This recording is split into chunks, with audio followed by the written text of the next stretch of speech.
नमस्ते, मैं हूं रविंद्र गौतम और आप देख रहे हैं लीडर्स टॉक।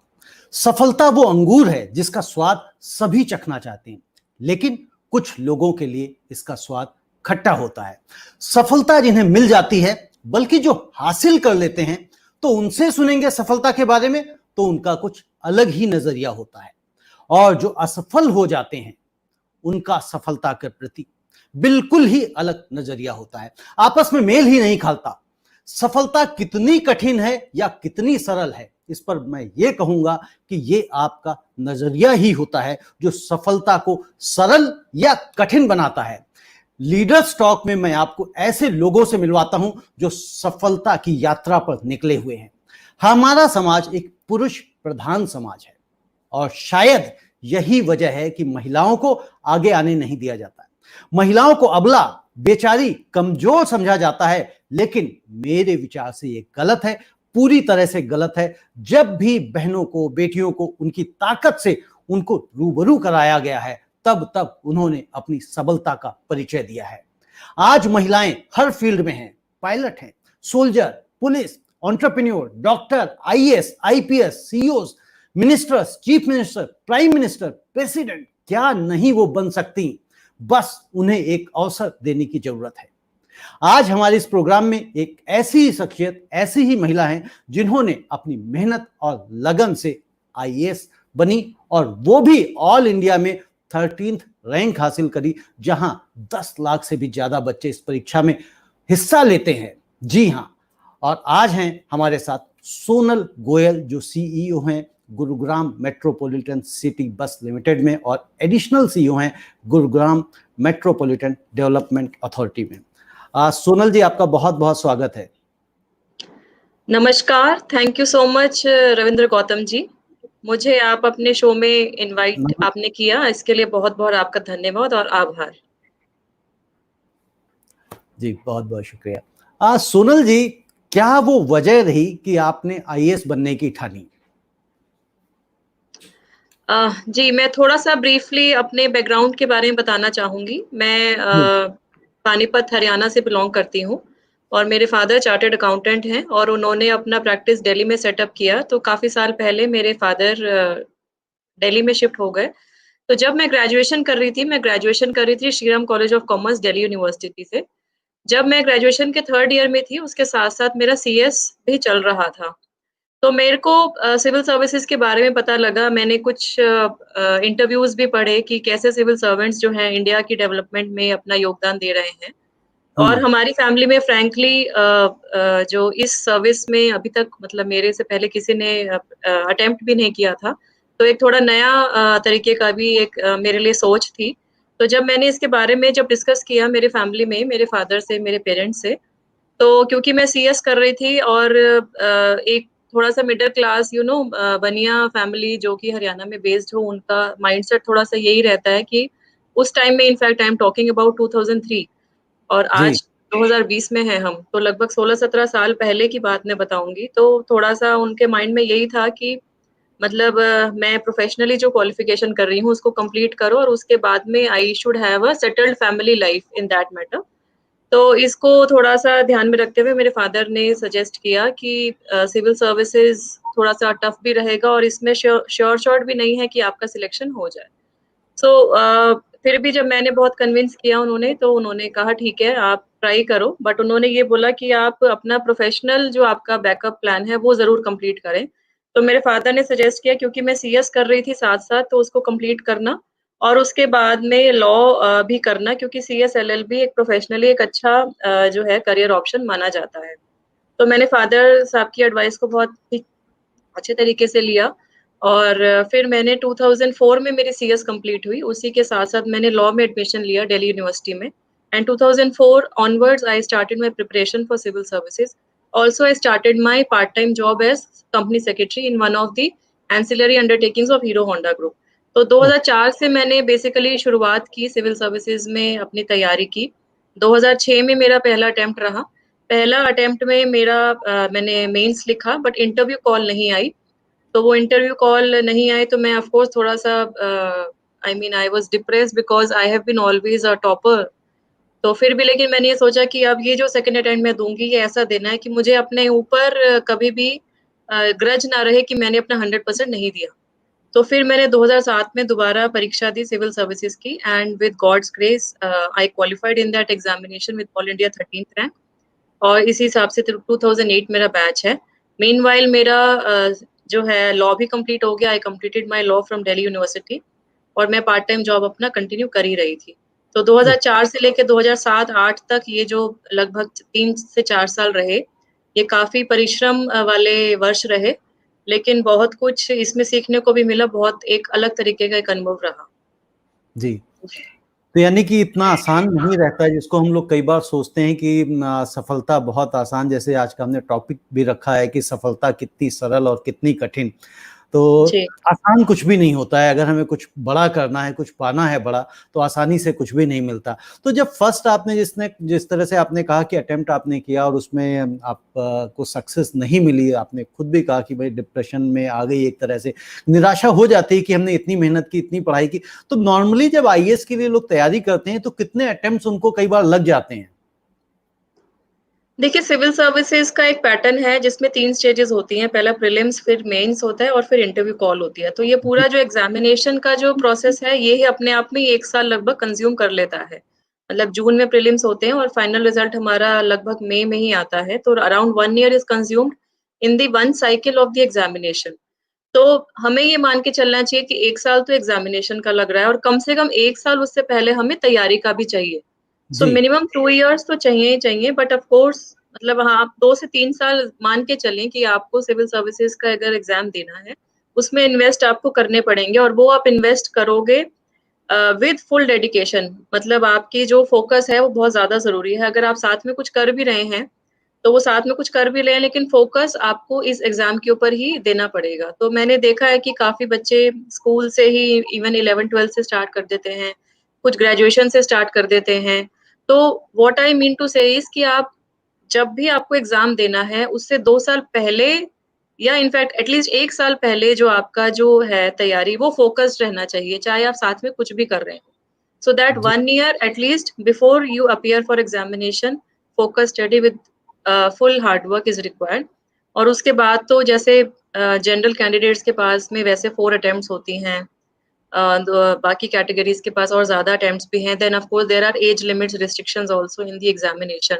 तो वो डिपेंड करता है कि कैंडिडेट कितना उसमें कितना साल अपना इन्वेस्ट करना चाहता है। But minimum 2 to 3 years are I think required for civil service examination. Okay. Sonal ji, एक फीमेल होने के कारण कभी आपको कोई चैलेंज फेस करना पड़ा हो, परेशानियों का सामना करना पड़ा हो आपकी प्रोफेशनल लाइफ में स्पेशली?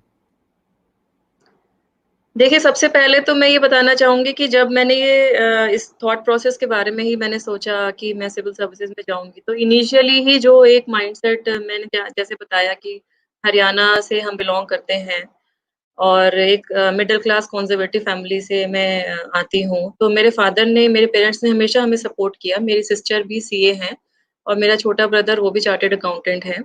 तो पापा ने हमेशा एजुकेशन को बहुत फ़ोकस में हमारे लिए रखा। लेकिन कहीं न कहीं वो जो एक सोसाइटी होती है जिसके अंदर हम रहते हैं, जो एक इकोसिस्टम है, वो कहीं न कहीं अब तो बहुत चेंज है, बट उससे पहले तक काफ़ी ये था रिस्ट्रिक्शन इनफैक्ट मेरे रिलेटिव्स भी मुझे याद है, उन्होंने पापा को ये भी कहा कि तू अपनी बेटियों को इतना पढ़ा के क्या कर लोगे? अल्टीमेटली तो इनकी शादी हो जानी है। तो इनकी ग्रेजुएशन हो गई है तो आप मैरिज कर दो। तो मेरे फादर बहुत एक क्लियरली एक उनको रिप्लाई उनको करते थे कि एजुकेशन एक ऐसा एक गिफ्ट है जो कि चाहे बेटा हो, चाहे बेटी हो, उन सबको हमें देना चाहिए। बाकी उन्हें जो करना है लाइफ में उसकी उन्हें पूरी फ्रीडम होनी चाहिए और अगर हम एज़ पेरेंट्स उनको ये कॉन्फिडेंस नहीं देंगे, तो समाज में वो आगे नहीं बढ़ पाएँगे। तो मैं इसलिए ये एग्ज़ाम्पल कोट किया कि जब आपने बात की कि बीइंग अ फीमेल क्या चैलेंजेज़ हैं, तो being a female first challenge मेरे लिए यही था कि मेरे को सिविल सर्विसेज़ में एंटर करना है तो अपनी फैमिली को, परिवार को कन्विंस करना। जब मैं क्वालीफाई कर गई everybody was happy, everybody was proud और सबको यही लगा कि ये हमारी बेटी ने हमारा नाम रोशन किया और सबकी ब्लेसिंग से मैंने जॉइन भी किया। उसके बाद जब मैंने सिविल सर्विसेज़ में जब मैंने जॉइन किया, मेरा काडर त्रिपुरा है। मैंने जब काडर में जॉइन किया तो मेरे हस्बैंड उस टाइम में प्राइवेट सेक्टर में थे आदित्य। तो he has been very supportive. In fact preparation के टाइम से ही वो मतलब उन्होंने मेरा बहुत सपोर्ट किया। तो जब मैं त्रिपुरा गई तो वहाँ पे भी अकेले रहना मेरे लिए बहुत ईज़ी नहीं था, क्योंकि थोड़ा-सा रिमोट भी है स्टेट। ऑफ कोर्स स्टेट बहुत अच्छी है, सीनिक ब्यूटी है, people are very nice, people are very loving, affectionate. But initially क्योंकि मैं कभी घर से बाहर नहीं रही, मतलब मैं हॉस्टल, मेरे लिए लबासना मसूरी का जो ट्रेनिंग का था, वो पहला हॉस्टल था मेरी लाइफ़ का। तो जी जब मैं प्रोफ़ेशनली अपने त्रिपुरा में जॉइन करने के लिए जब मैं गई, तो थोड़ा-सा इनिशियली चैलेंज लगा। बट मेरे ख़्याल से शायद यही जो चैलेंज है, यही आपके लिए एक अपॉर्च्युनिटी भी बन जाते हैं, और यही आपकी पर्सनैलिटी में चेंजेज़ जो हैं वो लाना वो लाने का एक सोर्स बनते हैं। मतलब मैंने कभी नहीं सोचा था कि मैं उस पार्ट ऑफ कंट्री में जाके, मैं वहाँ पे मोर देन 7 इयर्स मैंने वहाँ काम किया। मैं वहाँ जाके काम करूँगी, लोगों के प्रति बीच में रहूँगी। आई लर्न्ड न्यू लैंग्वेज, मैंने बंगाली सीखी वहाँ पे रह के, और बहुत एक अलग तरीके का अनुभव था। तो ये जो चैलेंज है, यही शायद हमें और आगे बढ़ने के लिए हमें मजबूत बनाता है। और अब मुझे लगता है कि मेरी मेरी खुद की माइंडसेट, मेरी खुद की पर्सनैलिटी बहुत सारा ज़्यादा चेंज हुई है over a period of these 10 to 12 years. 2016 में मैं हरियाणा में आई, और यहाँ पे भी बहुत एक कंड्यूसिव एनवायरनमेंट मिला। बट एक बीइंग अ फीमेल थोड़ा-सा लिमिटेशन हमेशा ये रहेगा कि ऐसी कुछ पोस्टें अभी भी गवर्नमेंट में हैं, जो मुझे लगता है कि they think that mail can perform better in those post.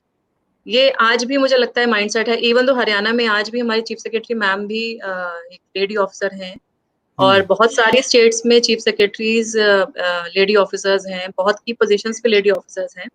तो सोसाइटी में एक पॉजिटिव चेंज आ रहा है, लेकिन अभी काफ़ी कुछ इसके अंदर हमें करने की आवश्यकता है। सोनल जी, जैसे मैंने पहले ही कहा कि फीमेल ऐसी कोई भी पोजीशन नहीं रही है कि जिसमें उन्होंने अपना 100% ना दिया हो। चाहे मैंने कहा प्रेसिडेंट, तो भी हम देख सकते हैं कि प्रतिभा पाटिल जी को, अपने देश की बात कर रहे हैं, बाहर की तो भी हम बात ही नहीं कर रहे हैं। इंडिया में अगर हम प्राइम मिनिस्टर की बात करें तो भी हम देख सकते हैं कि हमारी इंदिरा गांधी। तो इस तरह से फीमेल्स को जब भी मौका मिलेगा और मौका दिया जाएगा तो डेफिनेटली वो अपना 100%, और मैं पता नहीं यस, क्यों ऐसा लगता है कि वो पुरुषों से शायद बेटर कर सकती हैं। यस। ऐसा मैं सोचता हूँ। या डॉक्टर रेणुका एक क्वेश्चन पूछ रही है, Sonal ji, who has been your source of inspiration and pillar of strength for your growth, whom would you like to give this credit to? So source of inspiration doctor APJ Abdul Kalam ji को मैं मानती हूँ। College में एक बार जब मैं एसआरसीसी में थी, थर्ड ईयर ऑफ कॉलेज में, सर एक लेक्चर के लिए हमारे यहाँ आए थे, और हम्म उनकी बातों ने मुझे इतना ज़्यादा मेरे माइंड में इतना ज़्यादा, उन्होंने एक बात बोली कि आप यूथ जो भी कुछ कर रहा है, आप अपने देश के लिए हमेशा कुछ करें, ऐसा हमारे माइंड में होना चाहिए। मतलब you do something good for the nation and for the society. तो ये बात ने मेरे को बहुत स्ट्राइक किया, और इसी बात को मैं आज भी अपने दिनचर्या में, अपने जहाँ भी पोस्टिंग रहती है, वहाँ फॉलो करने की कोशिश करती हूँ। वो सोर्स ऑफ इंस्पिरेशन रहे। मेरी पिलर एंड स्ट्रेंथ मेरी फैमिली है, मेरे पेरेंट्स हैं, स्पेशली मेरे पापा मम्मा, and my husband, who was earlier my friend, and then we got married, Aditya. So my husband has been my pillar and strength, जो इतने साल मतलब अपने जो है प्रोफेशनल और फैमिली लाइफ के अप्स एंड डाउन्स हम दोनों साथ में हम फेस कर रहे हैं। और जी जो मेरा सक्सेस का जो क्रेडिट है, मैं अपनी फैमिली को, अपने हस्बैंड को, मेरे 2 छोटे बच्चे हैं, उनको देना चाहूँगी, और साथ के साथ जो लोगों ने मुझे जो सपोर्ट किया, मेरी जहाँ भी पोस्टिंग रही, 12 साल की मेरी सिविल सर्विसेज़ में नौकरी हो चुकी है। तो मैं उन लोगों को क्रेडिट देना चाहूँगी कि उन्होंने अपना सपोर्ट दिया, उन्होंने अपना रिस्पेक्ट दिया, और वो कॉन्फिडेंस मेरे अंदर उन्होंने हमेशा से लाया है कि madam, we are part of your team, और जो भी हम पब्लिक इंटरेस्ट में जो भी हमने इनिशिएटिव लिया, उसमें हमें मेजरली सक्सेस मिली है। So my credit goes to the people wherever I have served. बिल्कुल ठीक है कि भाई सारी टीम जब तक है, जो आपके आसपास के लोग हैं, उनकी बदौलत ही हम लोग आगे बढ़ते हैं, अगर उन लोगों का सभी का साथ मिलता रहे। सोनल जी, जब जी। बड़े पद के साथ बड़ी जिम्मेदारियां भी आती हैं तो आईएएस होना खुद के लिए, परिवार के लिए गर्व की बात होती है, लेकिन एक महिला के लिए उसका परिवार के प्रति बड़ी जिम्मेदारी होती है। तो कैसे आप कोऑर्डिनेशन दोनों के बीच में बैठाते हैं? सो मतलब अगर हम बायोलॉजिकली देखें, by law of nature, there are some things which a female only has to do. For example having kids. तो अगर आपको फैमिली वे में आगे जाना है, तो ये जिम्मेवारी आपको ही निभानी होगी। हस्बैंड ऑफ कोर्स सपोर्ट करते हैं, फैमिली सपोर्ट करती है, बट कुछ टाइम है जो आपको खुद ही अपने बच्चों के साथ में इन्वेस्ट करना है। You have to take that responsibility. तो चाहे एक लेडी आईएएस ऑफिसर हो, चाहे हाउसवाइफ हो, या चाहे किसी कॉर्पोरेट सेक्टर में काम करती हो, ये एक जिम्मेवारी ऐसी है जिससे वो डू अवे विद नहीं कर सकती है। एंड ऑफ कोर्स जो थोड़ा सा एक घर में भी एक जो ताना बाना होता है, उसको भी वो करके रखना, उसको वेल नेट करके रखना, वो एक लेडी की जिम्मेवारी है। और बट मुझे लगता है कि ये एक मेरे लिए एक maybe I would say that ये जो एक स्टीरियोटाइप है ना कि हम we try to take pity कि हमें ये सब भी बैलेंस करना है। सो मुझे ये लगता है कि ये एक तरीके का हमारे लिए अपॉर्चुनिटी है। मतलब मैं जब सिविल सर्विसेज में आई, मुझे शुरुआत में ये लगा कि मैं ये सब पता नहीं कैसे करूंगी, कैसे नहीं करूंगी। But once you attain that position in the society, या आपको जब वो उस तरीके का एक लेवल मिलता है कि आप लोगों के लिए कुछ कर पाते हैं, तो कहीं ना कहीं आपका जो माइंडसेट है वो और पॉजिटिव हो जाता है। यू फील कंटेंटेड, और वो जो कंटेंटेड माइंडसेट होता है उससे आपकी जो एनर्जी ड्राइव करते हो आप, so that energy and that motivation helps you to face all the hurdles. मतलब इससे जो आपको एक सकारात्मक ऊर्जा मिलती है, मुझे लगता है उससे बहुत ज्यादा पॉजिटिविटी के कारण हम जो है इन सब चीजों को बैलेंस कर पाते हैं।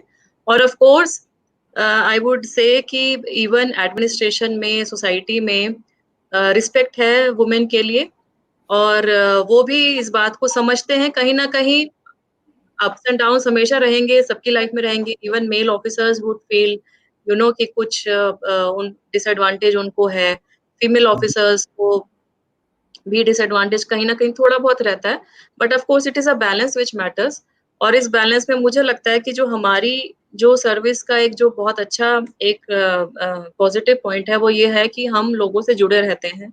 एक पॉजिटिव एनर्जी जो काम करने से मिलती है, वो पॉजिटिव एनर्जी जब हम घर में लेके आते हैं, तो वो पॉजिटिविटी घर में आने से आई थिंक हमारा फैमिली वे भी जो है वो अच्छी तरीके से आगे बढ़ता है।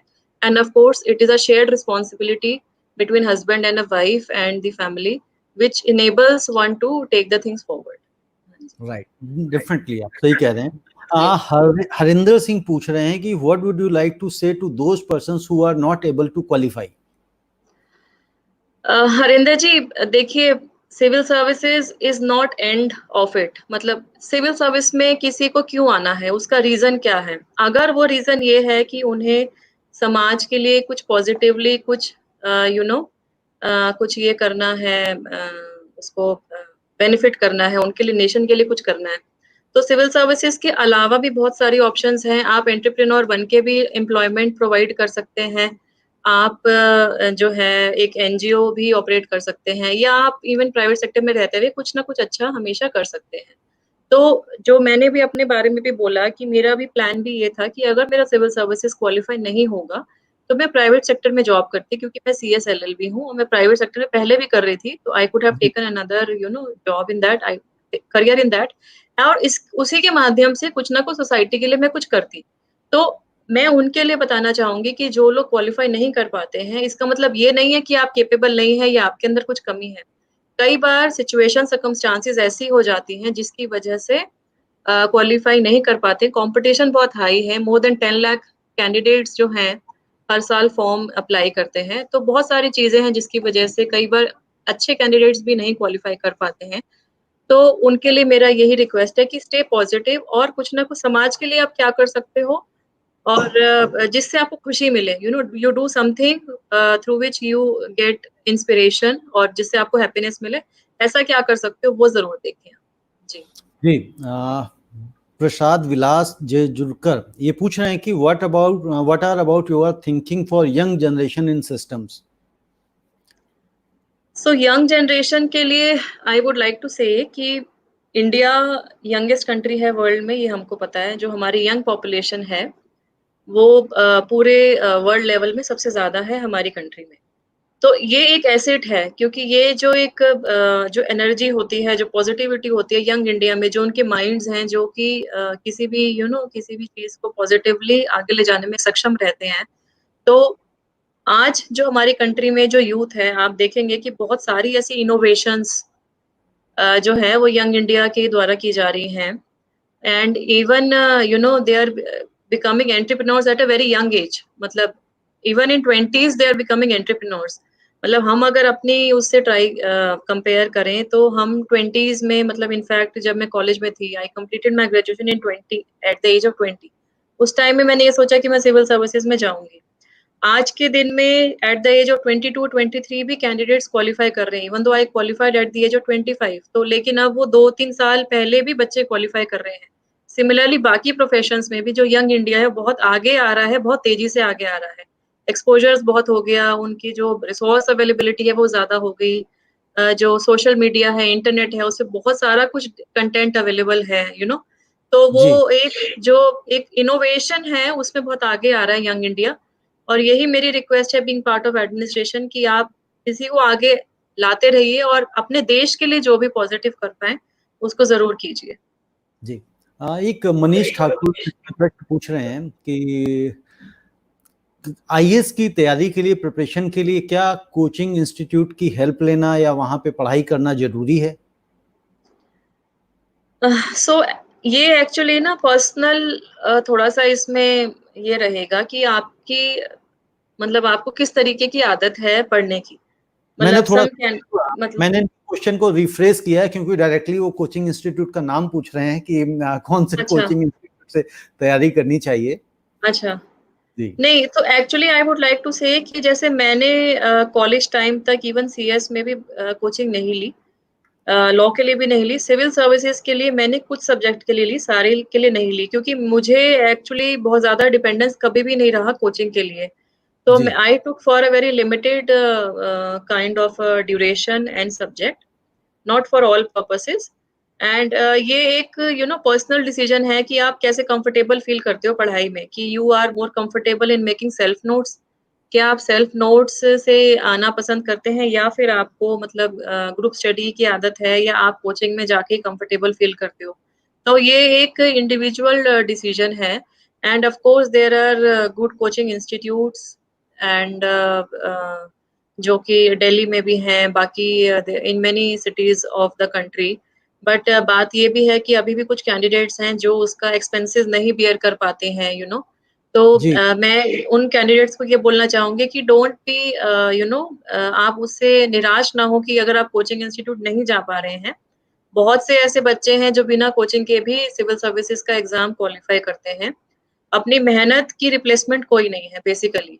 आपका जो हार्ड वर्क है, आपकी जो मेहनत है, इसका रिप्लेसमेंट कोई भी नहीं कर सकता।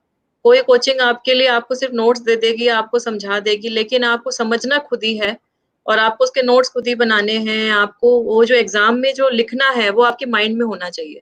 तो वो आपके माइंड में कैसे रहेगा वो आपको देखना है कि आप ऑनलाइन भी ले सकते हैं क्लासेस, या ग्रुप स्टडी कर सकते हैं, या सेल्फ स्टडी कर सकते हैं। बट बिल्कुल डोंट आप बी डिसहार्टेंड कि अगर आप जी कोचिंग में नहीं जा पा रहे हैं तो उससे बिल्कुल आप निराश होने की आवश्यकता नहीं। आज का जो समय है, आज का जो दौर है, वो ऑनलाइन का भी है, डिजिटल मीडियम जी, का भी है। आज की तारीख जी, में जो चीज भी आपको चाहिए सब ऑनलाइन अवेलेबल है। और जो आपने सही एक बड़ी बात करी कि जो आपका हार्डवर्क है, जो कठिन परिश्रम है, उसका कोई भी रिप्लेसमेंट नहीं है। तो अगर आप हार्डवर्क कर सकते हैं तो मैं नहीं समझता कि आपको किसी कोचिंग में जाने की आवश्यकता है, क्योंकि आज की तारीख में आपको ऑनलाइन ही इतना सारा मटेरियल मिल जाता जी, है, इतने सारे आपको डेफिनेटली, guides मिल जाते हैं कि सब लोग बैठे हुए। डेफिनेटली। इसमें I would also like to mention कि टाइम मैनेजमेंट बहुत इंपॉर्टेंट है। मतलब आपने अगर अगले साल अगर सिविल सर्विसेज का 2021 में अगर आपने फॉर्म भर के आपने प्रीलिम्स करना है, तो हम्म, आज से आपको तैयारी शुरू करनी पड़ेगी। और आपको ये देखना होगा कि आप पहले मेंस की थोड़ी तैयारी करोगे, फिर प्री पे जाओगे, या दोनों की साथ-साथ करनी है, क्योंकि टाइम लिमिटेड है। हम्म, और काफ़ी चीज़ें प्री और मेंस में सेम है, बट पैटर्न अलग रहता है कि prelims is objective and mains is subjective. तो ये जो टाइम मैनेजमेंट है, this is also very important. कहीं ऐसा ना हो कि आप कोचिंग में ही जाते रह जाएँ और आपको सेल्फ रिविजन का टाइम ना मिले। तो जो सेल्फ रिविजन जो बात मैंने कही ना कि आप एग्ज़ाम में कैसे लिख पा रहे हैं, वो बहुत ज़्यादा ज़रूरी है। ये वो ज़रूरी बहुत नहीं है कि आप कोचिंग जाएँ या ना जाएँ, आपको माइंड में होना चाहिए कि अगर ये क्वेश्चन आएगा, तो मुझे ये 4 या 5 पॉइंट्स हैं इससे रिलेटेड, मेरे को उस टॉपिक से रिलेटेड वहाँ लिखने हैं। जी, बिल्कुल, यानी कि मतलब सिर्फ यही नहीं है कि आप कोचिंग ही जाते रह जाएँ और वहाँ नोट्स में उलझे रह जाएँ कि मेरे पास ये भी आ जी, गया। यानी कि आप जी, इन्फॉर्मेशन तो बहुत सारी गैदर कर रहे हैं, बट डिलीवर कैसे जी, करना है, उसके ऊपर जी, भी आप सोचना है। जी। नैन्सी अग्रवाल पूछ रही, ma'am please say about what was your plan after graduating and how you manage all at that time. मैंने जैसे बताया कि मैं ग्रेजुएशन के 3rd ईयर में मैंने सोचा कि मैं सिविल सर्विसेज की तैयारी करूँगी, तो उस टाइम में मैं सीएस भी कर रही थी। सीएस का 3rd स्टेज मेरा बाकी था, 2 स्टेजेस कंप्लीट हो गए थे, इंटरमीडिएट मैंने कर लिया था। तो मैंने ये सोचा कि मैं सीएस कंप्लीट करती हूँ, तो 2004 में मेरा सीएस कंप्लीट हो गया था जून के एग्ज़ाम में। उसके बाद मैंने सीएस कंप्लीट करने के बाद मैंने लॉ में एडमिशन लिया और उसके साथ मैंने सिविल सर्विसेज की तैयारी शुरू करी। तो ये 2004 से लेके 2007-8 तक जो है, ये 4 साल मेरे इसमें मेरा सिविल्स का तैयारी चला। मैंने एलएलबी कंप्लीट किया और मैं part time job as CS कर रही थी। 2 कंपनीज़ में मैंने काम किया। पहले हीरो होंडा ग्रुप की एक कंपनी के साथ थी, फिर मैं एक गुड़गाँव बेस्ड एक ऑर्गनाइज़ेशन एमएनसी में मैंने काम किया। तो मेरा यही प्लान था और फिर मैंने प्लान भी ये रखा था कि मैंने यही सोचा था कि maximum I think I will appear for 2 attempts और maybe 3 attempts at the maximum, और अगर नहीं होगा तो फिर अगर सिविल सर्विसेज में मेरा नहीं होगा selection, then I will come to this private sector और मैं अपना करियर जो है प्राइवेट सेक्टर में इसको मैं लेके जाती। एंड ऑफ कोर्स उसके साथ-साथ ऐसा कुछ ज़रूर मैं करती जिससे मैं सोसाइटी के लिए कुछ काम करती रहूँ। जी। सोसाइटी के लिए कुछ ना कुछ करते रहते हैं। जी। सोनल जी, यदि आपको मौका दिया जाए तो गवर्नमेंट सेक्टर में ऐसे 5 बदलाव आप कौन से करना चाहेंगी जिससे जनता का सरकारी अफसरों के प्रति जो नजरिया है उसमें बदलाव आए। तो आपको ये लगता है कि अभी नज़रिया चेंज करने की आवश्यकता है? आप सो बिल्कुल लगता है। किस किस पॉइंट ऑफ व्यू से देन आई विल रिप्लाई? ना देखिए, सभी अगर आप एंटरप्रेन्योर्स के उससे पूछेंगे पॉइंट ऑफ व्यू से तो उनको लगता है कि मेरे काम नहीं हो पाते हैं, उनकी फाइल्स ओके। अटक जाती हैं, कहीं ना कहीं उनको ऑब्जेक्शंस अननेसेसरी क्रिएट किए जाते हैं, जो एक इकोसिस्टम की वो मांग करते हैं एंटरप्रेन्योर्स, वो उनको नहीं मिल पाता। उनको कहते हैं कि भाई अगर हमें अच्छा करना है, बेहतर करना है तो मुझे सरकार का सपोर्ट चाहिए। अब वो कहते हैं कि प्रधानमंत्री जी ने तो कह दिया है कि भाई सब कुछ हम सारा सपोर्ट कर देंगे, बट वो बीच में आके जिन लोगों को इन चीजों को मैनेज करना है, यानी कि जो ब्यूरोक्रेसी है, तो उसमें वो उनकी सारी फाइलें हैं वो फंस के रह जाती हैं। और वो जो फैक्ट्री यहाँ पे, आप उसका सीधा सा एग्जांपल अगर हम उस तरह से लें, चाइना वर्सेस इंडिया, चाइना क्यों वहां पे इतना अच्छा कर पा रहा है? क्योंकि वहां पे जब ये एंटरप्रेन्योर्स कहते हैं, बताते हैं, कहते हैं वहां पे तो सादा का सारा सिंगल विंडो पे अगर आप वहां पहुंचते हैं, आप वहां पे फैक्ट्री लगाना चाहते हैं या नहीं लगाना चाहते, सिर्फ आपने इंटरेस्ट भी शो कर दिया तो वो बिल्कुल तैयार खड़े हैं आपके स्वागत के लिए। बट यहाँ पे ऐसा नहीं है। तो वही मैं पूछा, ये मेरा थोड़ा सा पॉइंट ऑफ व्यू था। Okay, so I take that feedback. मैं देखिए बोलना चाहूँगी कि गवर्नमेंट में जो और चेंजेस। हाँ, आप ऑलरेडी सिस्टम के अंदर हैं तो आप भी अपने यस। को ऑफिसर्स सो मैं को वही कहीं तो आती होंगी तो मैं उसी उसी बात पे आ रही थी कि जब मैंने सर्विस में एंट्री की थी 2008 में, जब ट्रेनिंग में मैंने जॉइन किया और आज 12 साल हो गए ऑलरेडी। जी तो इन 12 सालों में हमको खुद लगता है कि बहुत चेंज आ गया। मतलब we are more accountable, government has जी बिकम मोर ट्रांसपेरेंट। जो आपने बात कही कि अगर किसी को एंटरप्रेन्योर को यहाँ बिज़नेस सेटअप करना है, कोई फैक्ट्री लगानी है, तो सिंगल विंडो क्लीयरेंस का सिस्टम अभी भी लैक करता है। तो आपने देखा होगा कि गवर्नमेंट में मेक इन इंडिया के अंतर्गत बहुत सारी ऐसी स्कीम्स लाई गई हैं which is promoting local innovations, which is promoting entrepreneurship. If I talk about Haryana specifically, ease of doing business के जो इंडिकेटर्स होते हैं, तो जी लास्ट 2 से 3 सालों में ईज़ ऑफ डूइंग बिज़नेस में Haryana has been amongst top 3 states in the country. तो ये जो सिंगल विंडो क्लीयरेंस की हम बात कर रहे हैं कि ये अब हम लाने की जो है इस पे मतलब बहुत कोशिश चल रही है। मैं जिस ऑर्गेनाइज़ेशन में काम करती हूँ जीएमसीबीएल और जीएमडीए, जहाँ पे मैं अभी तक थी, तो वहाँ पे भी ई ऑफ़िस है और हरियाणा गवर्नमेंट ने अभी रिसेंटली ई सचिवालय का भी इनॉग्रेशन किया माननीय मुख्यमंत्री जी के द्वारा। सो जी why I am telling all this is कि ये सारे जो इनिशिएटिव्स हैं, ई गवर्नेंस के रिलेटेड ये इनिशिएटिव्स हैं, which is moving towards transparency. अब जो बात रही आपने जो बताया कि एक लोगों का जो कॉन्फिडेंस और जो नज़रिया बदलना है, उसपे बहुत इम्पोर्टेंट रोल प्ले कर रहा है ये जो हमारा जी2सी और सी2जी हम जो बोलते हैं कि गवर्नमेंट टू सिटीज़न जो सर्विसेज़ हम दे रहे हैं, ये citizen to governance citizen to government भी हमें फीडबैक हम इसका लें। तो इसके अंतर्गत भी most of the state governments across the country now are working on that. Haryana में भी सरल हरियाणा है, जो कि एक ऑनलाइन पोर्टल है, और हमारे सरल केंद्र हैं, जिसमें आप सिर्फ एप्लीकेशन देते हैं और आपको मतलब उसमें एक टाइम फ्रेम है, जो हमारा राइट टू सर्विसेज एक्ट है, उसके अंदर जो टाइम फ्रेम है, उसके अंदर वो सर्विसेज और सर्टिफिकेट्स की डिलीवरी करनी है, उसका प्रयास पूरी तरह से है। साथ के साथ में अगर मैं बात करूँ जो एक कॉन्फिडेंस बिल्डिंग की, वो कॉन्फिडेंस बिल्डिंग कैसे आएगा, जब हम अपनी ई गवर्नेंस के इनिशिएटिव को और इम्प्रूव करेंगे, ट्रांसपेरेंसी को इम्प्रूव करेंगे, और अगर कोई सिटीजन की ग्रीवांस है उसको रिड्रेस करेंगे। So this transparency, this disposal rate of the grievances of public, ये भी बहुत जो अच्छा हो रहा है across all the states of the country. साथ ही साथ आज जो हम बात कर रहे हैं, जैसे आप मेरे साथ ऑनलाइन सेशन कर रहे हो, ये ट्रेंड बहुत पहले नहीं था, ये अभी लगभग 2 से 3 सालों से ही बहुत ज्यादा आया है, और जो ऑफिसर्स की अवेलेबिलिटी है, जो ऑफिसर्स का एक्सेस है, ये भी बहुत बढ़ गया है। सोशल मीडिया की अगर हम बात करें, तो सोशल मीडिया की वजह से बहुत सारी ऐसी चीजें हैं जो लोग डायरेक्टली ट्विटर पे लिखते हैं या फेसबुक पे लिखते हैं, और वो जो है ऑफिसर को डायरेक्टली आती हैं, और वो डायरेक्टली अपने विभाग के द्वारा जो है उसको करते हैं। In fact many of the departments are also running campaigns, special campaigns through social media. तो ये एक बहुत एक ब्रिज डिजिटली जो है ना, लोगों को कनेक्ट करने में बहुत ज्यादा हेल्प कर रहा है। और जहां तक हम बात करें, जितने भी फ्लैगशिप प्रोग्राम स्कीम्स हैं गवर्नमेंट के, उसमें एक बात बहुत फोकस में है कि citizen service delivery is the parameter, और वही फोकस है। तो उसमें सिटीजन पार्टिसिपेशन, या अगर हम बात करें कम्युनिटी मोबिलाइजेशन, तो लोगों से कनेक्ट करना, connect to the people, connect to the society, that is very important.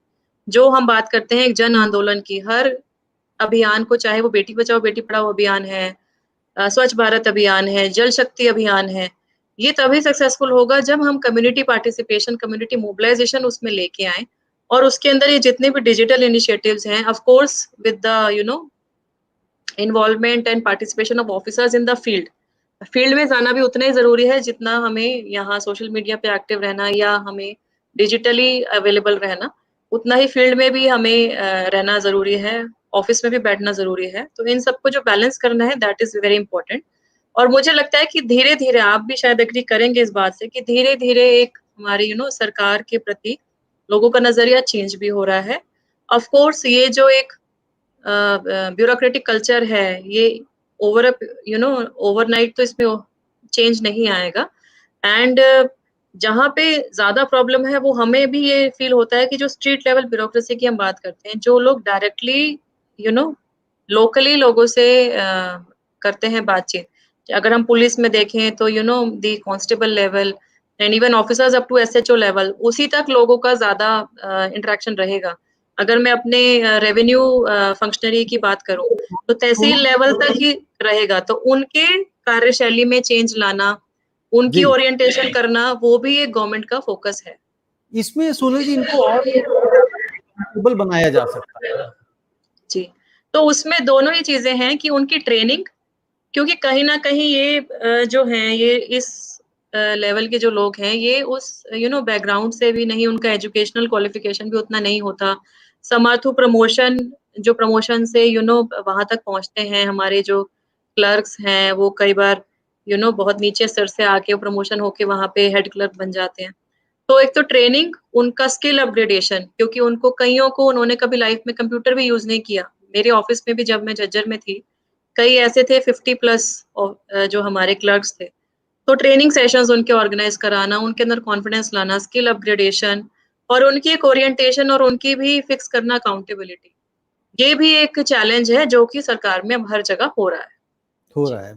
ये एक सज्जन है, आयरन किंग के नाम से इनका वो है अकाउंट, और ये कह रहे हैं कि मैं 24 घंटे में से 26 घंटे पढ़ता हूँ, सॉरी 22 घंटे पढ़ता हूँ, लेकिन फिर भी वो रिजल्ट नहीं मिलता जो चाह रहा हूँ। तो मुझे लगता है 24 में जो 26 घंटे या 22 घंटे पढ़ रहे हैं, तो वो एक सबसे बड़ा कारण है। आई थिंक थोड़ा सा बैलेंस करने की भी जरूरत है कि आपका माइंड, अगर आप इतना ज्यादा सिर्फ स्टडीज में ही करेंगे, तो कहीं ना कहीं वो इंटरेस्ट भी लूज होगा और फोकस नहीं आएगा। तो जैसे मैं अगर अपनी बात करूं, तो 15 से 16 घंटे मैंने पढ़ाई की, 15, 16, 17 घंटे तक भी मैंने पढ़ाई की, लेकिन एक थोड़ा सा ब्रेक भी चाहिए होता है आपको। फ्रेश भी होना है, आपको खाना भी खाना है, you have to interact with family also. तो वो भी एक थोड़ा सा टाइम मैनेजमेंट इम्पोर्टेंट है। And quantity of hours is not important, what is important is the quality of the time. Quality of study, जो राइट। आप समय दे रहे हैं उसमें कितना आपके माइंड में जा रहा है, वो इम्पोर्टेंट है, ना कि आप चाहे 20 घंटे भी पढ़ लें, लेकिन अगर आप उसमें भूले जा रहे हैं, आप रेस्ट नहीं लेंगे तो आपका माइंड भी उसको रजिस्टर नहीं करेगा, तो उसका कोई फायदा नहीं है मेरे हिसाब से। तो quality of time is very important. Quality of time बहुत ज़्यादा इंपॉर्टेंट, क्योंकि अगर अदरवाइज आप सिर्फ वो बुक लेके बैठे रहेंगे और सिर्फ गिनते रहेंगे और आपके पेरेंट्स को दिखाते रहेंगे कि देखो मैं इतने घंटे पढ़ रहा हूँ, तो जाहिर सी बात है रिजल्ट नहीं है, क्योंकि जो आपका माइंड है वो कहीं और चीज़ों में ऑक्यूपाई हो जाता है। जी। अविनाश पूछ रहे हैं, in the professional life it is seen that some wrong decisions are taken in the pressure from top, how one should deal with this? It is purely your decision whether you want to take any decision which is wrong or not. क्योंकि अगर ज्यादा से ज्यादा कोई क्या करेगा, अगर आप सपोज आपको ये लगता है कि politically if there is something which you are being asked to do, frankly मेरे करियर में बहुत ज्यादा ऐसे इंस्टेंसेस नहीं हुए हैं, बट जहाँ पे भी हुए तो I have always stood by my own decision. और अगर वो डिसीजन अगर किसी की और सो एज टू से टॉप लेवल में अगर किसी को हार्मफुल है भी, बट अगर वो पब्लिक इंटरेस्ट में है, तो आई थिंक हमें जो पब्लिक इंटरेस्ट वाला डिसीजन है वो लेना चाहिए। ज्यादा से ज्यादा हमारा क्या होता है कि ट्रांसफर हो जाता है, ट्रांसफर के बियॉन्ड जनरली सिविल सर्विसेज में ट्रांसफर वैसे भी होना है, आज नहीं तो हमें और कुछ टाइम बाद तो हमें we are today here, tomorrow we may be transferred. तो that should not be a deterrent in taking your decision. जो भी आप डिसीजन ले रहे हैं वो आपको कन्विंसिंग लगना चाहिए। You should be convince that what you are doing you have done with right intention and right spirit, और ये लोगों के हित में है। तो I think that is a parameter. And taking wrong decision is totally up to you, and I really don't think so कि किसी को भी इतना प्रेशर कोई कर सकता है कि वो अपने विल के अलावा कोई इग्नोर करके रॉन्ग डिसीजन ले। जी, तो ये आपके ऊपर, जैसे आपने कहा, सारा कुछ आपके ऊपर डिपेंड करता है कि आप किस तरह से डिसीजंस लेना चाहते हैं और किस तरह से आप फैसलों को टालना चाहते हैं या अपने हक में मोड़ना चाहते हैं। पवन भार्गव पूछ रहे हैं, और मैं सभी दर्शक जो देख रहे हैं इस प्रोग्राम को, अगर जो क्वेश्चंस रिपीट आते जा रहे हैं तो उन क्वेश्चंस को मैं नहीं ले रहा हूं। कुछ अगर डिफरेंट और ऐसा क्वेश्चन आप पूछ रहे हैं जो इन्फॉर्मेटिव हो दूसरों के लिए भी, सिर्फ मैं वही क्वेश्चन ले रहा हूं। पवन भार्गव पूछ रहे हैं, मैम हिंदी मीडियम और इंग्लिश मीडियम में क्या डिफरेंट है जो यूपीएससी में इंग्लिश वाले ही टॉपर होते हैं? देखिए, ऐसा बिल्कुल भी ज़रूरी नहीं है कि इंग्लिश वाले टॉपर होते हैं। ऑफ कोर्स परसेंटेज वाइज़ जो है टॉपर्स की, जो इंग्लिश मीडियम वाले हैं उनकी परसेंटेज वाइज़ ज़्यादा है। बट क्योंकि हमें ये दोनों ही ऑप्शन दिए गए हैं सिविल सर्विसेज में अपीयर होने के यूपीएससी के द्वारा, तो आप वो मीडियम लीजिए जिसमें आप कंफर्टेबल हों। मतलब अगर आपकी स्कूलिंग ही हिंदी मीडियम में हुई है फॉर एग्जाम्पल, और आप सिविल सर्विसेज का एग्जाम इंग्लिश मीडियम में ले रहे हैं, तो मुझे लगता है कि वो आप सक्सेसफुल नहीं हो पाएंगे। तो देर इज मेरे खुद के बैच में बहुत सारे मेरे ऐसे कलीग्स थे जो कि हिंदी मीडियम से उन्होंने क्वालिफाई किया, they got good ranks and they are doing good in different states. In fact, one of the officer of Hindi medium is serving in Kerala. तो उन्होंने वहां जाके लैंग्वेज सीखी, जैसे मैंने त्रिपुरा में जाके बंगाली सीखी। तो ये जो मीडियम है, ये मीडियम बेसिकली आपको कंफर्टेबल होना चाहिए। डोंट सी कि उसमें कितना परसेंटेज है सक्सेस का। सक्सेस जो है ना, आपकी सक्सेस आपके ऊपर निर्भर करती है, and for you that person who matters is your own self. आप किसमें कंफर्टेबल हो वो कंपेयर करो, ना कि वो उसमें कितने परसेंटेज आ रहे हैं, इसमें कितने परसेंटेज आ रहे हैं। And similar thing goes for the optional, कि लोग ये देखते हैं कि ये ऑप्शनल स्कोरिंग है या इस ऑप्शनल को मुझे लेना चाहिए, लेकिन अगर आपका कोई बैकग्राउंड ही नहीं है तो आपको बेसिक ही समझ नहीं आएगा। You will and up consuming more time in understanding the basics. किसी दूसरे कैंडिडेट का उसमें बैकग्राउंड होगा, वो अच्छी तरह उसको ग्रास्प कर लेगा। तो आपका खुद का कंफर्ट लेवल किस मीडियम में है, किस ऑप्शनल में है, वो ज्यादा जरूरी है, rather than going by the statistics और द परसेंटेजेस। राइट, बिल्कुल। यानी कि ये देखना कि भाई कहाँ किसमें नंबर्स या स्कोर्स ज्यादा आते हैं, उससे ज्यादा जरूरी ये है कि आपको क्या चीज जल्दी से समझ में आ रही है। जी। इस शिक्षा को आप कितना जरूरी मानती हैं और शिक्षा में क्या बदलाव किए जाने की आवश्यकता है हाल फिलहाल? शिक्षा बहुत ज़्यादा ज़रूरी है और जितनी ज़रूरी ये मेल्स के लिए है, उससे कहीं ज़्यादा मुझे लगता है ज़रूरी फीमेल्स के लिए है आज के दिन में। अगर हम बात करें कि क्यों एजुकेशन इम्पोर्टेंट है, तो एजुकेशन से किसी इंडिविजुअल का एक कॉन्फिडेंस लेवल बढ़ता है, चीज़ों को देखने का नज़रिया, माइंडसेट चेंज होता है। So this education specially in rural areas, वहाँ पे आज भी प्रेजुडिसेस हैं। अ, कुछ फैमिलीज़ में हमने ये भी देखा कि अगर 2 बच्चे हैं and if they can't afford giving fees of 2 kids in private school, तो जो बेटा है उसको वो भेजते हैं प्राइवेट स्कूल में और जो बेटी है उसको भेजते हैं सरकारी स्कूल में। तो इसका क्या रीज़न है? इसका काइंड ऑफ यही रीज़न है कि ठीक है, बेटी अपना एजुकेशन कंप्लीट कर ले और क्योंकि सरकारी स्कूल में फीस कम होती है तो इसीलिए they are allowing that. But what I want to say is कि अगर हमारी कंट्री को आगे जाना है, जो कि अभी जा भी रही है और बहुत चेंजेस भी आ रहे हैं। Now most of the parents are treating अपने बेटे और बेटियों को एट पार ट्रीट कर रहे हैं, बट कहीं न कहीं आज भी वो आवश्यकता है कि हम बेटियों को आगे लेके जाएँ। और एजुकेशन की जो बात है, जो एजुकेशन रिफॉर्म्स की आप बात कर रहे हो, तो हमारी सोसाइटी में वैल्यू एजुकेशन, जो एक हम बात करते हैं मॉरल साइंस की, स्पेशली यंग जनरेशन में बहुत ज़्यादा ज़रूरत है।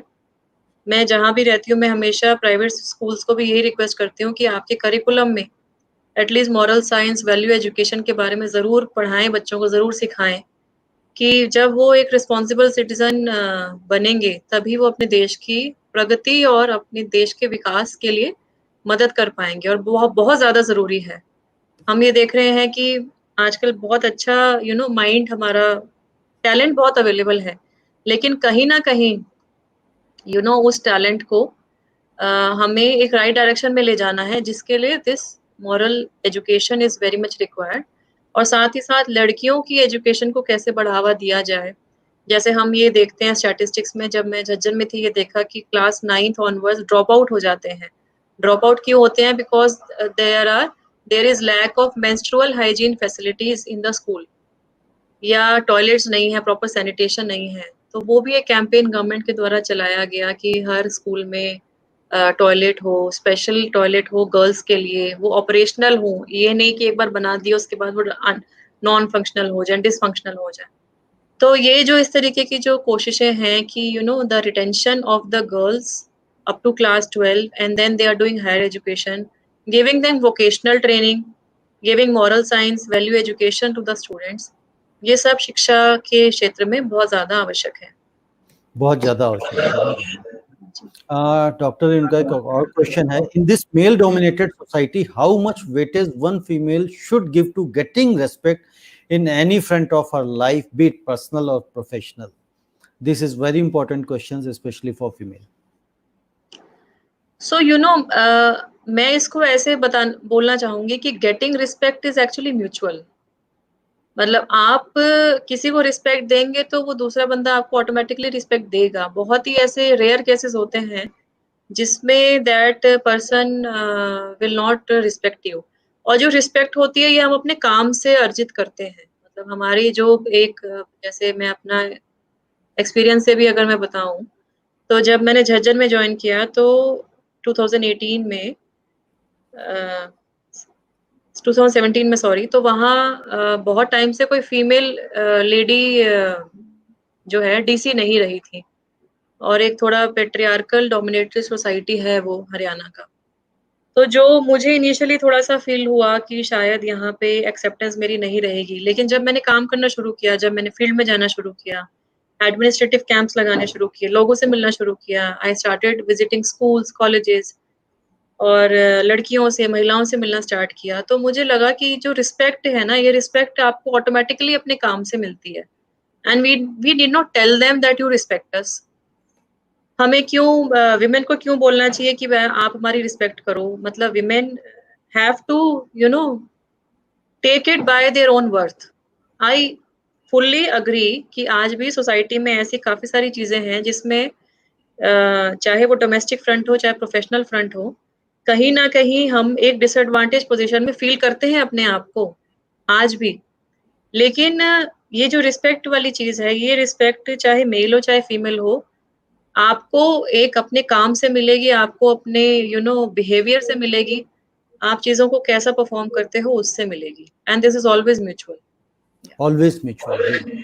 महिलाओं को आगे आने में हर स्तर पर लड़ना पड़ता है, परिवार से, समाज से। क्यों नहीं महिलाओं को आगे आने के लिए, अपने सपने पूरे करने के लिए पुरुषों की जितनी लिबर्टी क्यों नहीं मिलती? जैसे आपने ही कहा कि भाई जब पेरेंट्स हैं, कई बार उनके पास बजट नहीं होता, फाइनेंशियल कंस्ट्रेंट्स होते हैं, उसमें वो बेटे को तो प्राइवेट स्कूल में डाल देते हैं और बेटी को गवर्नमेंट स्कूल में डाल देते हैं। तो इन सब चीजों में कैसे सुधार कैसे हो सकता है कि ताकि महिलाओं को भी उतना वेटेज मिले? अभी एक्चुअली बहुत चेंजेस भी आ रहे हैं सोसाइटी में। अगर हम बात करें, पेरेंट्स भी बहुत सपोर्टिव हो गए हैं, स्पाउसेस मतलब even the male fraternity is also supporting. और ये एक दोनों तरीके का इसमें चीजें इन्वॉल्व हैं। तो एक तो ये है कि महिलाओं को खुद भी आगे आना चाहिए। मतलब मैं ये बात हमेशा बोलती हूँ कि females should also feel confident that they can do this thing. और जो दूसरा पहलू है इसमें कि जो हमारा समाज है, जो हमारी सोसाइटी है, वो उनको सपोर्ट करे। So basically it is a two way process कि हमें भी आत्मनिर्भर होने का प्रयास करना है, हमें भी सोचना है कि हम जीवन में आगे बढ़े, हम समाज में अपना एक लेवल, हम अपना एक मुकाम हासिल करें।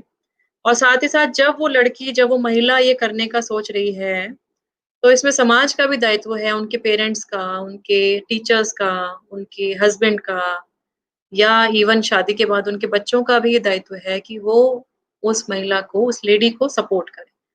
तो ये एक जो सिस्टम है ये म्यूचुअल है, और इसके अंदर भी चेंजेस बहुत आ रहे हैं। अगर आप देखेंगे, जो वर्किंग कपल्स की जो पॉपुलेशन है, जो परसेंटेज है, वो भी अब धीरे-धीरे बढ़ रही है। चाहे हम प्राइवेट सेक्टर की बात करें, चाहे हम गवर्नमेंट सेक्टर की बात करें।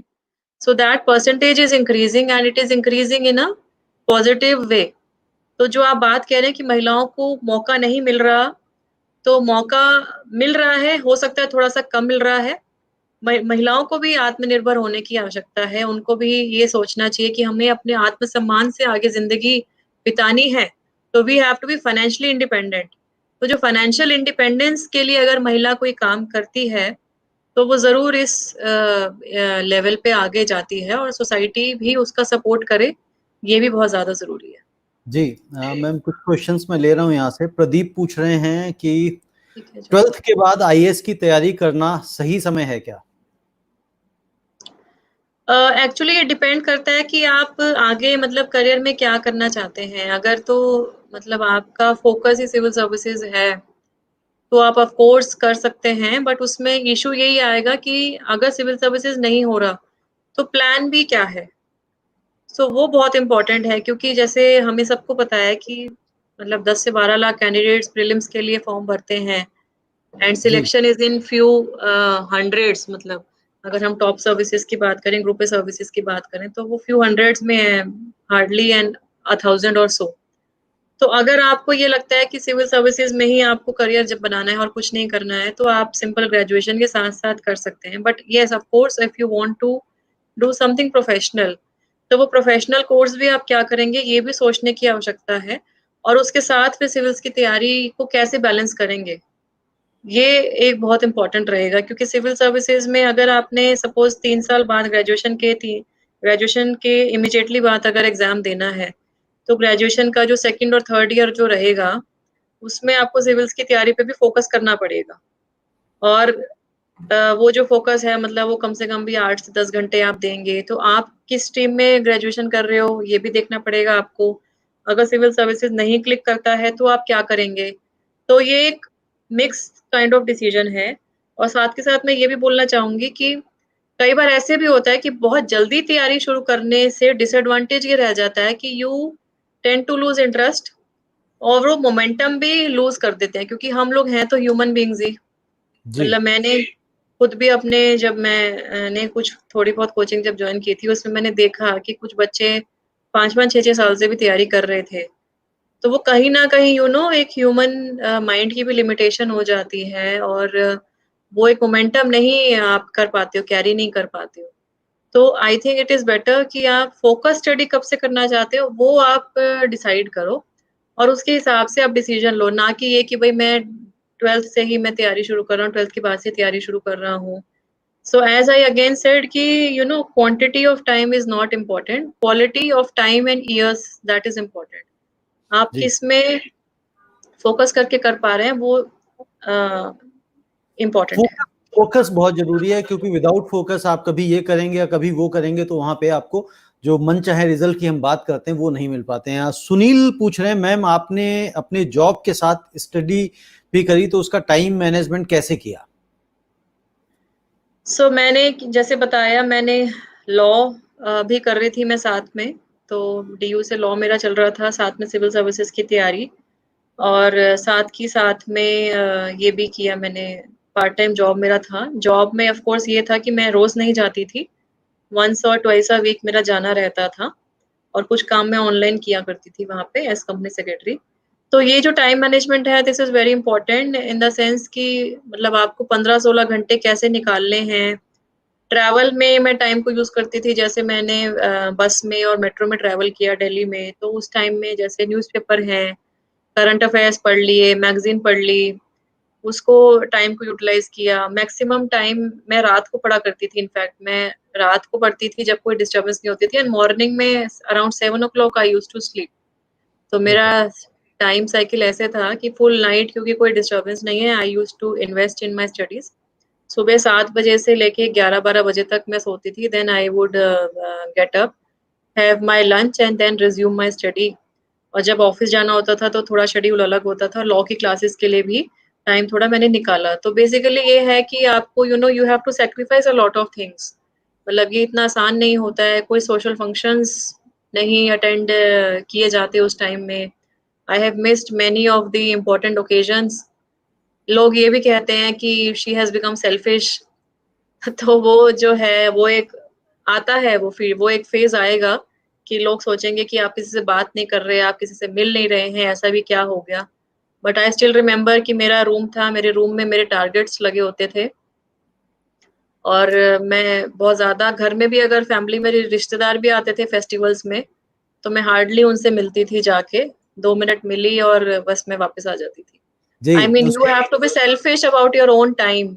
उसमें मतलब हाँ, रिलेटिव्स आपको ये भी कहेंगे कि भई हमने भी जी। तो पढ़ाई करी है, आप हाँ, कौन-सा हाँ। पहली बार कर रहे हो? जी। जी, जी, जी, जी, जी। राशि कह रही हैं, I want to know how to keep oneself motivated because at some time or the other one starts lacking in motivation and determination. हाँ, तो मोटिवेशन के लिए जैसे मैंने बोला आपको जो भी चीज़ अच्छी लगती है, जैसे आई लाइक म्यूज़िक, तो मैं किशोर कुमार जी के गाने मैं सुनती थी। इनफैक्ट जब मैं रात को जब मैं पढ़ाई करती थी, कई बार मैं एफ़एम जो है एफ़एम रेडियो चैनल पे कुछ चैनल्स थे, उसको सुनते हुए बीच-बीच में मैं I used to take some break. So it is very important कि आप यू बिकॉज़ दिस पूरा प्रोसेस जो है वो बहुत ड्रेन करने वाला प्रोसेस है। मतलब आपको फिज़िकली भी और मेंटली भी, साइकोलॉजिकली भी बहुत ड्रेन करता है और बहुत अप्स एंड डाउन्स आते हैं और कई बार डिमोटिवेटेड लगता है कि पता नहीं होगा, नहीं होगा, क्या होगा? अभी इतना लंबा टाइम है। कई बार ऐसा होता है कि आपके जो डेली टारगेट्स हैं क्योंकि मैं जनरली ये बनाती थी वीकली टारगेट होते थे मेरे, डेली टारगेट होते थे कि आज मैंने ये कंप्लीट करना है। तो कई हुँ, बार वो मीट नहीं होते तो you tend to be frustrated और बहुत वरीड हो जाते हो आप। तो उसमें बहुत ज़्यादा ज़रूरी है कि आप अपने आप को पॉज़िटिव रखो, जो चीज़ से खुशी मिलती है वो कीजिए। आपको फैमिली में किसी से बात करनी हो वो कीजिए, कोई हॉबी है उसमें टाइम लगाइए और ये हमेशा सोचते न रहना है कि this is not the end of the world. अगर सिविल्स में नहीं होता है ऑफ़ कोर्स हमें अपना बेस्ट देना है, हमें अपना 200% देना है, लेकिन अगर ये नहीं होगा तो ऐसा नहीं है कि ज़िंदगी खत्म हो जाएगी। बहुत सारी ऐसी चीज़ें हैं जो उभर के आएँगी, बहुत सारी ऐसी ऑप्शंस हैं हमारे समाज में, हमारी सोसाइटी में, जिससे हम आगे बढ़ सकते हैं। तो stay positive and keep working hard. बिल्कुल ठीक कह रहे हैं कि ऐसा कुछ नहीं है कि ज़िंदगी खत्म हो जाएगी और आप आगे बढ़ते रह सकते हैं। अ, सोनल जी, आप बहुत लोगों के आदर्श होंगी, बहुत सारे पेरेंट्स अपने बच्चों को आपका उदाहरण देते होंगे। आप क्या मैसेज देना चाहेंगे उन बच्चों को जो आईएएस बनने का सपना देख रहे हैं, एग्जाम दे रहे हैं, कैसे वो आपकी तरह सफल हो? सो देखिए, जैसे मैंने बताया कि एक तो फोकस विद डिटर्मिनेशन, मतलब जो मैं 4 पीस बोलती थी, passion, patience, perseverance, positive outlook, और जी 3 सीज हैं, करेज, कन्विक्शन, कंसिस्टेंसी। ये बहुत ज़्यादा ज़रूरी है। और जो हमारे माइंड में ये रहता है ना कि शायद मतलब एक एम्बिशन हमने लिया और हम इसको कर पाएँगे, नहीं कर पाएँगे, एक जो सेल्फ डाउट कई बार आ जाता है। ये सेल्फ डाउट आप अपने अंदर नहीं आने दीजिए। और मैं कुछ बातें हमेशा अपने ज़हन में रखती हूँ कि अगर आपको उड़ने का शौक अगर आप रखते हो, तो आपको गिरने का खौफ अपने साथ में रखना चाहिए। क्योंकि वो अगर गिरने का खौफ आपको आपके ज़हन में रहेगा, तो वो ही आपको बार-बार वो एक साहस दिलाता रहेगा कि मुझे गिरना नहीं है। मतलब I will not fall, I will only rise high. लेकिन अगर कोई ऐसी सिचुएशन आ भी जाए that you are not successful, तो success is not final and failure is not fatal. It is the courage to continue which matters. तो मेरा मतलब ये है बोलने का कि कोई भी चीज़ परमानेंट नहीं होती हमारी ज़िंदगी में। हर फेज़ टेम्परेरी है, अच्छा है, बुरा है। ये आज अच्छा है, कल बुरा भी आएगा, कल बुरा आएगा, फिर दोबारा अच्छा आएगा। तो ये जो फेजेज़ हैं लाइफ़ के, इनको फेस करना है। जो बच्चे सिविल सर्विसेज़ की तैयारी करना चाहते हैं या कोई भी प्रोफ़ेशनल एग्ज़ाम की या कॉम्पिटिटिव एग्ज़ाम की कर रहे हैं, पेरेंट्स बहुत सपोर्टिव आजकल हो गए हैं। तो जितना बड़ा उनका संघर्ष है, उतनी ही बड़ी उनकी कामयाबी भी ज़रूर होगी। मैं हमेशा ये मानती हूँ। और पॉल कोलो का नॉवल है अल्केमिस्ट, उसमें उन्होंने एक बात कही कि when you aspire something genuinely from heart, the whole universe conspires and enables you to achieve that. तो अगर आप किसी चीज़ को पूरी शिद्दत से चाहें, तो पूरी कायनात आपको आपको उससे मिलाने में, आपको उसको अचीव करने में आपको हेल्प करती है। And this is actually true कि आपकी एफर्ट कहीं न कहीं हो सकता है कि सिविल्स में आप क्लियर ना कर पाएँ, लेकिन वो जो एक नॉलेज है ना, जो 3-4 साल की आपने नॉलेज जो अटेन करी, ये वेस्ट नहीं जाएगी। कहीं न कहीं आप इसको और तरीके से यूज़ कर सकते हैं। किसी और प्रोफ़ेशनल एग्ज़ाम में क्वालीफ़ाई कर सकते हैं, कॉम्पिटिटिव एग्ज़ाम में क्वालीफ़ाई कर सकते हैं, या अपने एक एंटरप्रेन्योर बन सकते हो। You can have your own institute, बहुत सारे ऐसे लोग करते हैं। और बेसिकली हमें लाइफ़ में जो फ़ोकस है, डिटर्मिनेशन है, पॉज़िटिव आउटलुक है, इसको नहीं छोड़ना है, चाहे कुछ भी आए। मेरे लिए भी इनिशियली प्रोफ़ेशनली बहुत सारी दिक्कतें मैंने देखी हैं। लोगों को ये लगता है कि मैं बहुत एक I am quite successful in that matter. मेरे को सिविल सर्विसेज़ में भी अच्छा रैंक हासिल किया और मेरे को काफ़ी सारे रिकॉग्निशंस भी मिले नेशनल लेवल में। लेकिन किसी की भी सक्सेस, किसी की भी सफलता आसानी से उसको नहीं मिलती है। जो हार्ड वर्क है, वो हार्ड वर्क आपके करीबी लोग, आपके नियर एंड डियर वन्स और आप खुद, वो साक्षी होते हैं। और जो आप अपनी इस हार्ड वर्क की जो वैल्यू आप खुद कर सकते हैं, वो कोई और नहीं कर सकता। आई रियली फील कि only your near and dear ones and your own self will value the hard work which you have done to achieve that success. तो इसको अपने ऊपर जो है, एक उसको एक प्राइड की तरह लेके चलिए कि मैंने ये जीवन में ये हासिल किया, मैंने अपने एफर्ट्स किए इसलिए मैंने ये हासिल किया, और मैं इसको करते हुए आगे बढ़ती रहूँगी, चाहे जीवन में कोई भी संघर्ष मेरे सामने आए। निराशा सबको आती है, हम सब ह्यूमन बीइंग्स हैं, मैं भी निराश हो जाती हूँ। ऐसा नहीं है कि मेरे को कभी कोई दिक्कत नहीं आई है, बहुत सारी दिक्कतें हमने भी फेस की हैं लाइफ में। लेकिन ज़िंदगी जैसे कि चलने का नाम है और बढ़ते रहना ही है हमें, और समाज के लिए कुछ ना कुछ करते रहना है। यही हमेशा से मेरी सोच रही और इसी की वजह से मैं शायद आज यहाँ तक पहुँच पाई। बिल्कुल सोनल जी, पॉजिटिव होना अपने आप में बहुत बड़ी बात है। और जब तक अगर आप सक्सेस को पाना चाहते हैं, कुछ ग्रैब करना चाहते हैं, तो पॉजिटिविटी अपने अंदर होनी ही चाहिए और हार्ड वर्क होना जी, चाहिए। सोनल जी जी बहुत बहुत शुक्रिया, आपने समय दिया और बताया। मैं समझता हूँ आपके इस इंटरव्यू से बहुत सारे लोगों को प्रेरणा भी मिलेगी। बहुत सारे लोगों के थैंक प्रश्न आए हुए हैं और कुछ प्रश्न उसमें से रिपीट हैं। अगर आप दोबारा से पूरा इंटरव्यू देखेंगे मैम का, तो उन्होंने हर क्वेश्चंस का लगभग आंसर दिया है। आपका नाम लेके नहीं दिया है, बट हर क्वेश्चंस के आंसर्स दिए गए हैं, तो आप दोबारा से देख सकते हैं। बहुत बहुत शुक्रिया सोनल जी, धन्यवाद। और हम उम्मीद करेंगे कि आपसे हम लोग दोबारा जुड़ें और कुछ और बातों पे हम लोग चर्चा करें। धन्यवाद। Thank you so much Ravindra Gautam ji, and it was nice interacting with you. आपसे बात करके अच्छा लगा। यहाँ पे व्यूअर्स ने जिन्होंने मेरे से सवाल पूछे उनसे बात करके अच्छा लगा। कोई और भी अगर किसी के प्रश्न हैं तो मुझे मेल भी कर सकते हैं या मुझे ट्विटर पे डायरेक्ट मैसेज के द्वारा भी मुझसे पूछ सकते हैं, and I would be happy कि अगर मैं किसी की हेल्प कर पाऊँ। लास्ट में सिर्फ एक ही अपील मैं सबसे करती हूँ हमेशा, वो यही है कि अपने सपनों पे हौसला और विश्वास रखते हुए आगे बढ़िए। If you dream then only you achieve. तो सपना बहुत ज्यादा जरूरी है वो मुकाम हासिल करने के लिए। और साथ ही साथ आप जो भी करें, चाहे आप प्राइवेट सेक्टर में करें, गवर्नमेंट सेक्टर में करें, अपना खुद का बिजनेस हो, एंटरप्रेन्योर आप बने, अपने देश के लिए, अपने समाज के लिए कुछ ना कुछ जरूर करें। आपकी छोटी सी मदद भी बहुत कुछ किसी की जिंदगी में बदलाव ला सकती है। इसी सोच से, इसी प्रयास से हम सब आगे बढ़ते रहें, तो समाज में हम सब खुश रहेंगे, हैप्पी रहेंगे और पॉजिटिव रहेंगे। Thank you. पॉजिटिव रहेंगे। थैंक यू सोनल जी। तो दोस्तों, ये थे आज हमारे साथ सोनल गोयल जी, और बता रही थी कि सफलता कितनी सरल है और कितनी कठिन है। बहुत सारे लोगों ने यहाँ पे प्रश्न पूछे, इसमें से एक नवीन दहिया जी ने प्रश्न पूछा है, क्या गरीब आदमी, गरीब व्यक्ति भी जो रूरल कहीं मतलब गांव से आता है, वो भी क्या आईएएस बन सकता है? दोस्त, कोई भी आईएएस बन सकता है, आईपीएस बन सकता है, मंत्री बन सकता है, बिजनेसमैन बन सकता है। बहुत सारे ऐसे लोग हैं जो बहुत छोटे छोटे जगहों से आए हैं। धीरू भाई अंबानी जैसे गरीब आदमी भी आज देखिए कहां पहुंचे हुए और कितने बड़े दुनिया में नाम है उनका। मोची का बेटा, ऑटो पायलट, ऑटो चलाने वाले का बेटा, किसके बच्चे नहीं पायलट बन गए, किसके बच्चे नहीं आईएएस बन गए? सिर्फ और सिर्फ जिस तरह से सोनल जी ने बताया कि आपके अंदर वो दृढ़ इच्छा शक्ति होनी चाहिए आगे बढ़ने की और अचीव करने की।